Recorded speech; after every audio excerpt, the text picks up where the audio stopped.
Continuando con las presentaciones que corresponden al área de proyecto, eh, ahí les traigo la tarea número 2 que fue efectuada para el área de proyecto, centrada más que nada en la materialidad y estudio de dos libros en concreto, que son de, de materiales para la ingeniería, que les estaba comentando en esta presentación Nicolás Sepúlveda, a modo de resumen de lo que fue la presentación. Entonces, como ya les comentaba, las tareas desarrolladas fueron, en primer lugar, eh, hallar los tópicos relevantes del libro de materiales para Ingeniería 1. Como segunda tarea también fueron los tópicos relevantes para el libro de materiales para Ingeniería 2 y también la entrega de los videos de plano en el canal de YouTube. Ese video ya está en el... Entonces, los tópicos más relevantes que como equipo designamos del material para Ingeniería 1 se basaron primero en los tipos de materiales de ingeniería a que nos estamos refiriendo. Como las propiedades de los materiales de ingeniería afectan de manera de diseñar el juego. ¿A qué hace referencia esto? A que nosotros vamos a encontrar y se hace mención en el libro, al menos en el tomo 1, de que nosotros vamos a encontrar materiales que son metálicos metal y aleaciones, polímeros, cerámica y vidrio, y existen también los materiales compuestos que son una mezcla entre ambas, entre los tres o dos partes del triángulo. En cuanto a las propiedades, vamos a tener propiedades intrínsecas y atribuidas de los materiales. En cuanto a las intrínsecas, tenemos propiedades mecánicas propiedades de volumen no mecánicas y propiedades superficiales.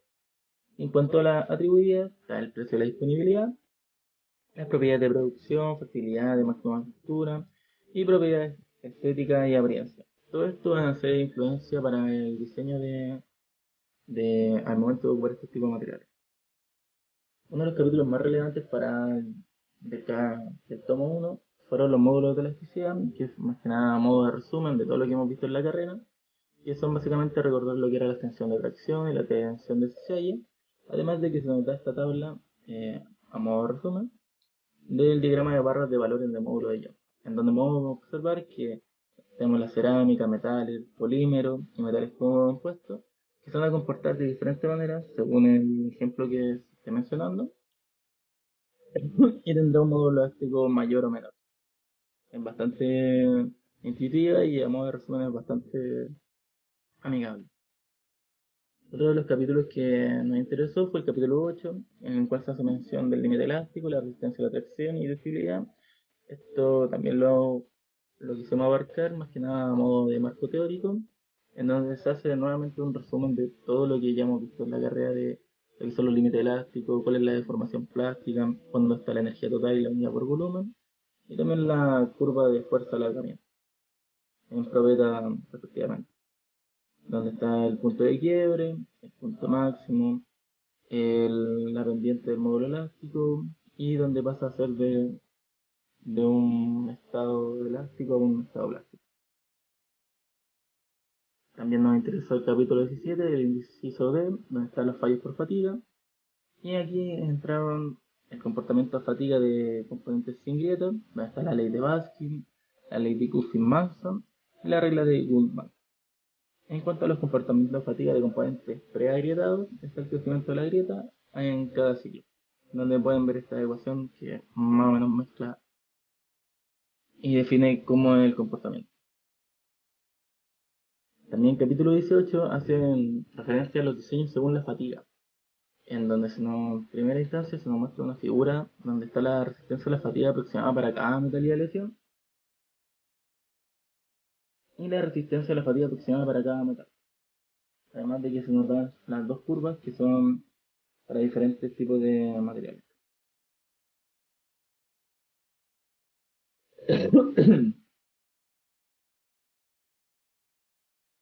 Otro capítulo que también fue importante fue el capítulo 26, que es la corrosión a la humedad de los materiales. ¿Por qué nos interesa este capítulo? Porque cuando estemos en el momento de diseñar un chute, las propiedades externas al chute, como pueden ser las propiedades ambientales donde se ha implementado este chute, eh, afectarán tanto principalmente con la oxidación. Por eso nos interesó mucho este capítulo, en donde podemos encontrar que la diferencia de potencial que se genera entre el anodo y el catodo del metal debido a la reacción son fuerza impulsora de la oxidación, Este fenómeno puede ocurrir tanto en ambientes secos como húmedos, sin embargo, esto último donde los cationes...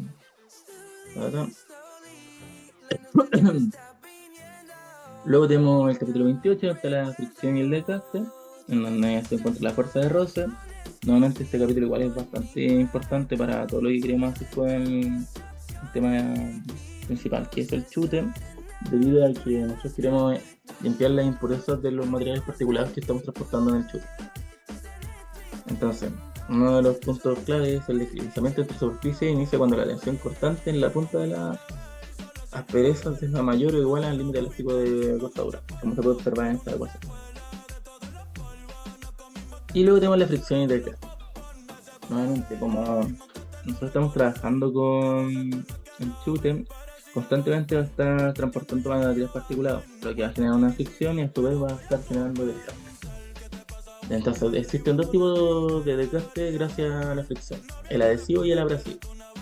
Entonces el adhesivo ocurre cuando fragmentos de material más blando, entre los cuales se está produciendo el deslizamiento, se desprenden de este y adhieren a la.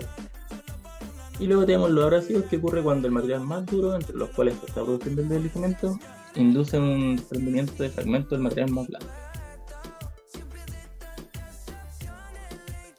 Luego vamos a mencionar los tópicos relevantes para el material, para los materiales para ingeniería, pero del tomo 2, en donde en primer lugar tenemos en el inciso A de los metales, capítulo 1 que nos interesó, el capítulo 11 y el capítulo 2, que son los aceros al carbono y acero aliado. En cuanto a los metales, aquí se hace un resumen de todo lo que son en el capítulo de aquí se le define metal, que la mayoría de los materiales proceden de unos pocos materiales genéricos y son modificados a las recetas básicas. Se nos hace una tabla donde está la aleación basada en hierro y se plantea que a través de ciertos tratamientos técnicos, como el templo, el revenido de los aceros de alto contenido de carbono ordinario, se puede aumentar su dureza o hacer más terso. Básicamente en este capítulo se hace un resumen de todo lo que abarcan los metales y cuáles son los procesos que pueden hacer para mejorar o modificar ciertas propiedades que puedan tener. Luego en el capítulo 11 se hace una especificación del tipo de los metales, concretamente para los aceros y aceros al carbono, mencionando tanto la ductilidad como su límite elástico y las propiedades mecánicas de los aceros al carbono normalizados, como se muestra en esta figura, además de las propiedades mecánicas de los aceros templados y revenidos, viendo cómo en la curvatura del porcentaje de carbono va a ir aumentando la ductilidad o va a ir empeorando su resistencia, dependiendo de lo que uno desee mejor. En cuanto a los aceros aliados, la templabilidad se refiere a la capacidad de un acero para formar masa de fibra de manera efectiva durante el proceso de templado, especialmente en secciones de gran espesor. Una buena templabilidad es importante para asegurar la dureza y resistencia adecuada en componentes de acero tratados térmicamente. En cambio, por ejemplo, los aceros al carbono se corroen en ambientes húmedos y se oxidan si se calientan en el aire. Si añadimos como el acero se forma sobre la superficie una capa compacta y dura de óxido de plomo, y esto ayudará a proteger el metal sobre el que se haya formado. Luego también otro capítulo que nos interesa, que son los polímeros y materiales compuestos. Esto más que nada para el tema de la materialidad, que es concretamente en el revestimiento que va a tener el chute. Se nos es interesante. Aquí en primera instancia se muestra una figura 4 que más que nada hace como a modo de resumen lo que son los materiales compuestos, que son láminas que son colocadas de diferentes maneras para formar un laminado en conjunto y obtener unas propiedades mejores en base a diferentes tipos de materiales. En cuanto a los polímeros son los elastómeros o gomas, que son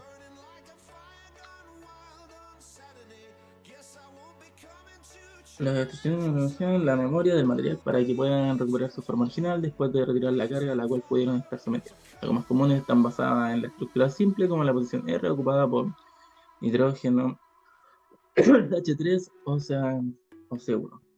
Aquí vemos algunos de los tipos de polímeros que existen, como el polisopropeno, el polibutadieno o el policloropropeno.